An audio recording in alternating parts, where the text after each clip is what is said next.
balik lagi dengan Media Belajar Indonesia. Kali ini kita bakal ada video tentang pembahasan soal dan juga jawaban dari FR Field Report SKB, yaitu mengenai CPNS kesehatan umum ya. Ini untuk seluruh profesi tenaga kesehatan. Sebelum kita ke video, agar kalian nggak ketinggalan info-info SKB selanjutnya, itu boleh di subscribe terlebih dahulu. Oke, langsung aja di pertama. Sering banget teman-teman itu ngasih FR yang keluar adalah visi misi Kemenkes. Di sini visi Kemenkes itu ada opsi, ada visi kementerian dan lembaga sesuai edaran Menteri PPN atau Bappenas nomor B899-MPPPN /PP 0302/12/2019 tahun 20 Desember 2019. Berarti ini yang terbaru ya. Visi Kemenkes adalah terwujudnya masyarakat sehat, produktif, mandiri, dan berkeadilan untuk menuju Indonesia maju yang berdaulat, mandiri, dan berkepribadian berlandaskan gotong royong. Sebenarnya kata kuncinya mandiri di sini, ya. Sedangkan untuk misi Kemenkes itu ada sesuai dengan surat edaran yang sama. Misi Kemenkes itu adalah guna mendukung peningkatan kualitas manusia Indonesia.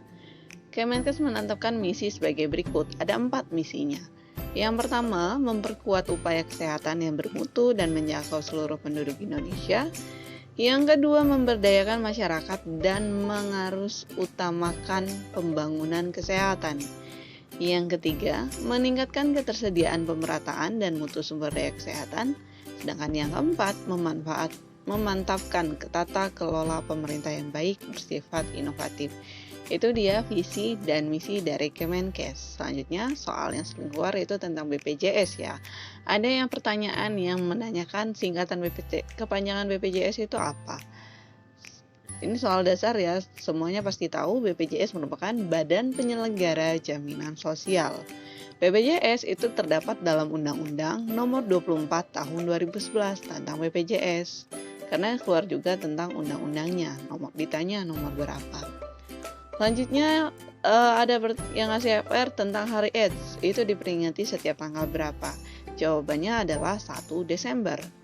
Selanjutnya, tentang SJSN itu terdapat dalam Undang-Undang nomor berapa? Jawaban yang tepat adalah Undang-Undang nomor 40, tahunnya adalah tahun 2004. Dan 15 Oktober itu diperingati sebagai hari apa? Jawabannya adalah Hari Cuci Tangan, yang sekarang wajib banget untuk kita lakukan di masa COVID-19 ini.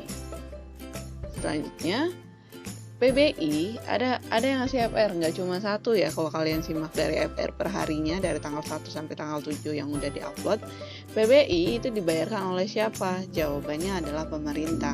Nah, bagi peserta penerima bantuan iuran atau disingkat dengan PBI, jaminan kesehatan iuran dibayar oleh pemerintah. Iuran bagi peserta pekerja penerima upah yang bekerja pada lembaga pemerintah itu terdiri dari PNS, anggota TNI, anggota Polri, pejabat negara, dan pegawai pemerintah non-PNS sebesar 5% dari gaji atau upah per bulan.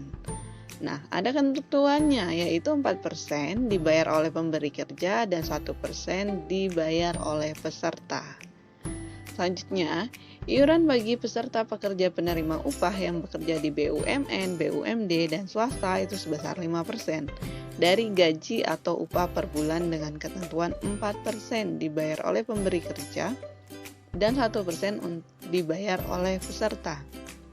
Ini PBI atau penerima bantuan iuran. Oke, selanjutnya cerdik itu sering banget keluar ya. Cerdik itu ada yang nulis cuma cerdik, ada yang nulis cerdik itu apa aja gitu. Intinya pembahasan cerdik ini sering keluar. Agar lebih mudah, cerdik saya sediakan dengan gambar. Ini sumbernya dari info publik. C itu merupakan singkatan dari cek kesehatan secara rutin. E merupakan enyahkan asap rokok. Dengan R-nya rajin aktivitas fisik. D, diet seimbang. I-nya adalah istirahat cukup, dan K-nya adalah kelola stres. Itu adalah macam-macam cerdik. Oke, dihafalin di situ. Selanjutnya ada nawacita. Ya, nawacita yang ditanya adalah program P2PL yang mendukung nawacita. Kebijakan nawacita RPJMN 2015 sampai 2018 bidang kesehatan dalam revitalisasi puskesmas. Ada program kegiatan sasaran dan indikator yang ditanya P2PL, yaitu program pengendalian penyakit dan penyehatan lingkungan. Kegiatannya penyehatan lingkungan, sasarannya meningkatkan penyehatan dan pengawasan kualitas lingkungan. Indikator ada jumlah desa atau kelurahan yang melaksanakan STBM. Kedua, presentase sarana air minum yang dilakukan pengawasan. Ketiga, presentase tempat-tempat umum yang memenuhi syarat kesehatan. Cara meningkatkan pengendalian penyakit dan penyehatan lingkungan itu ada beberapa macam. Yang pertama, programnya ini program dukungan manajemen dan pelaksanaan tugas teknis lainnya Kementerian Kesehatan. Kegiatannya adalah promosi kesehatan dan pemberdayaan masyarakat. Sasarannya meningkatkan pelaksanaan promosi kesehatan dan pemberdayaan masyarakat. Indikatornya presentase kabupaten kota yang memiliki kebijakan perilaku hidup bersih dan sehat. Program pengendalian penyakit dan penyehatan lingkungan itu ada 4. Pembinaan surveillance, imunisasi, karantina, dan kesehatan matra. Terus ada pengendalian penyakit bersumber binatang, pengendalian penyakit menular langsung, dan pengendalian penyakit tidak menular. Sasarannya itu menurunkan angka kesakitan akibat penyakit yang dapat dicegah dengan imunisasi, meningkatkan surveillance, karantina kesehatan, dan kesehatan matra. Sedangkan indikator untuk pembinaan surveillance, yang pertama, presentase anak usia 0-11 bulan yang mendapatkan imunisasi dasar lengkap. Yang kedua, presentase kabupaten kota yang mempunyai kebijakan kesiapsiagaan dalam penanggulangan kedaruratan kesehatan masyarakat yang berpotensi wabah.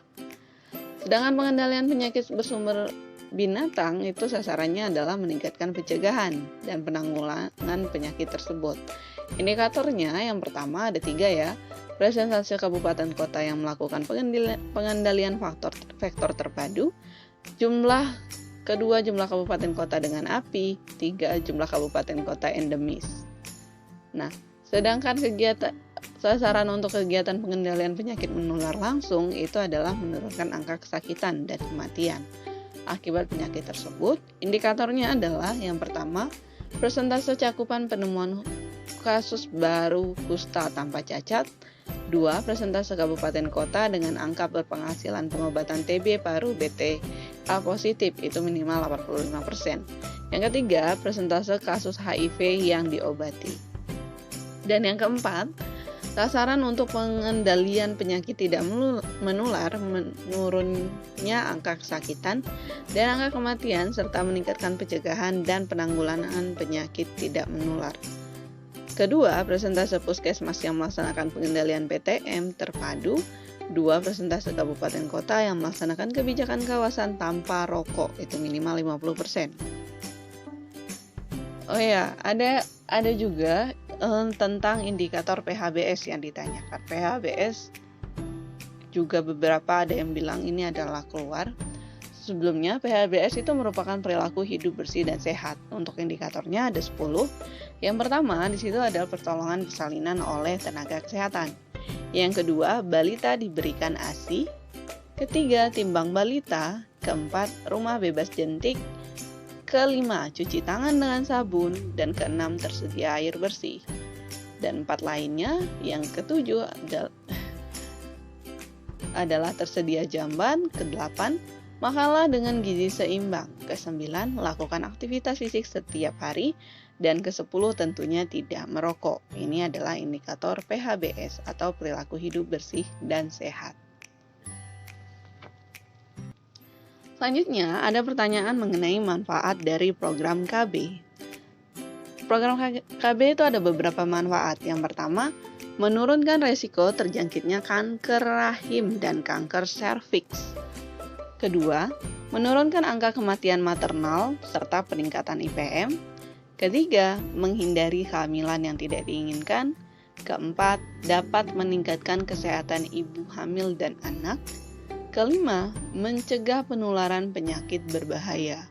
Keenam, lebih menjamin tumbuh kembang bayi dan anak. Sedangkan ketujuh, dapat meningkatkan kesejahteraan keluarga. Dan kedelapan, pendidikan anak itu lebih terjamin. 9, yang terakhir, dapat menentukan kualitas sebuah keluarga. Itu semua adalah manfaat dari program KB. Sudah sekian, terima kasih. Semoga bermanfaat. Wassalamualaikum warahmatullahi wabarakatuh.